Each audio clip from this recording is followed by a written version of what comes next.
Hello and welcome to this week's edition of Starting Line. I'm your host, Sarah Allen. Governor Mark Dayton's third State of the State address covered all of the issues you'd expect to hear in an address of this magnitude. He outlined his proposals for the economy, tax reform, and energy initiatives.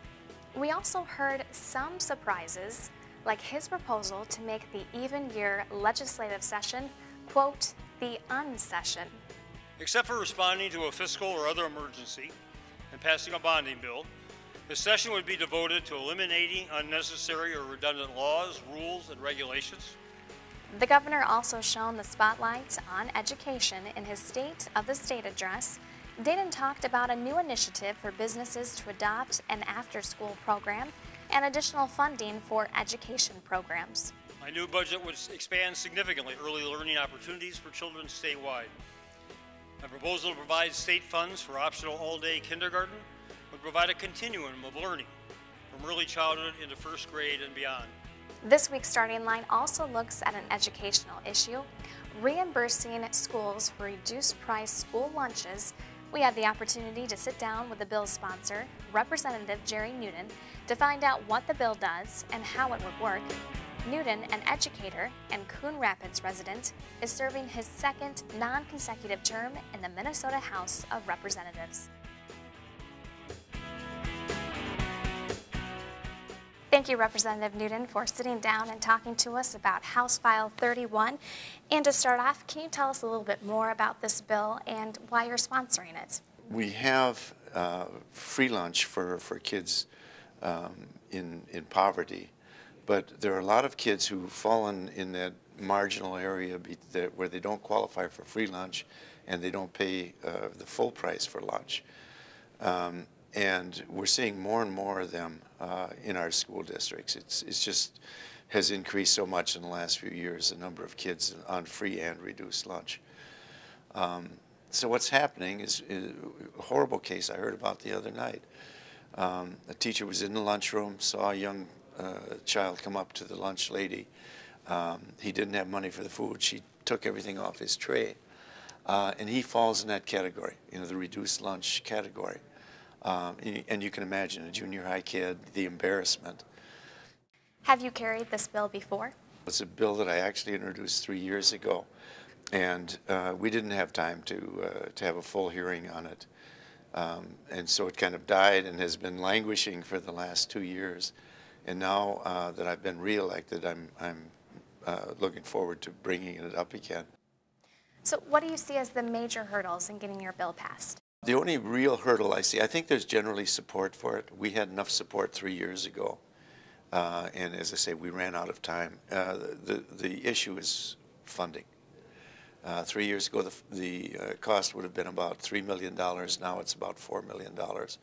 And it'll cover roughly, it depends on school districts, but roughly 5 to 7% of the school population would be eligible. That doesn't mean they're all going to take it, but it would total cost would be about $4 million a year. Do you think your bill will be rolled into an omnibus bill? It looks good. The governor's put quite a bit of money into K-12 this year, and so I'm more optimistic than I was 3 years ago. Had we gone through the whole cycle. It's very doubtful that it would have made it, in the final analysis with the funding shortage. But I think this year with the governor's bill, it should have a good chance. Representative Newton, is there anything else you'd like to add? No, we're off to a running start here, and it's going to be a good session, I think. Thank you, Representative Newton, for sitting down and talking to us about House File 31.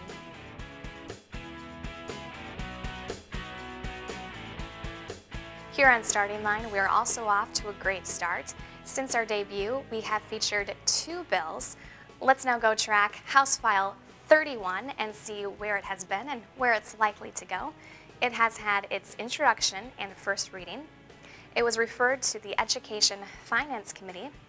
And as we heard from Representative Newton, it is likely to be included into an omnibus bill. And on a side note, 2 co-sponsors have added their name to this bill, Representative Phyllis Kahn and Representative Barbara Russo. We also have an update on House File 10, another co-sponsor, has added his name onto that bill, and that is Representative Newton.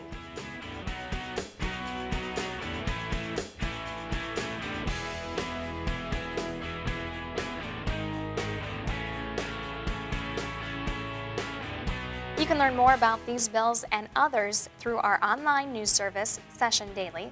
This nonpartisan news source employs a staff of professional writers, editors, and photographers that provide you with in-depth coverage of the Minnesota House of Representatives. You can also watch live coverage of committee and floor action on House TV.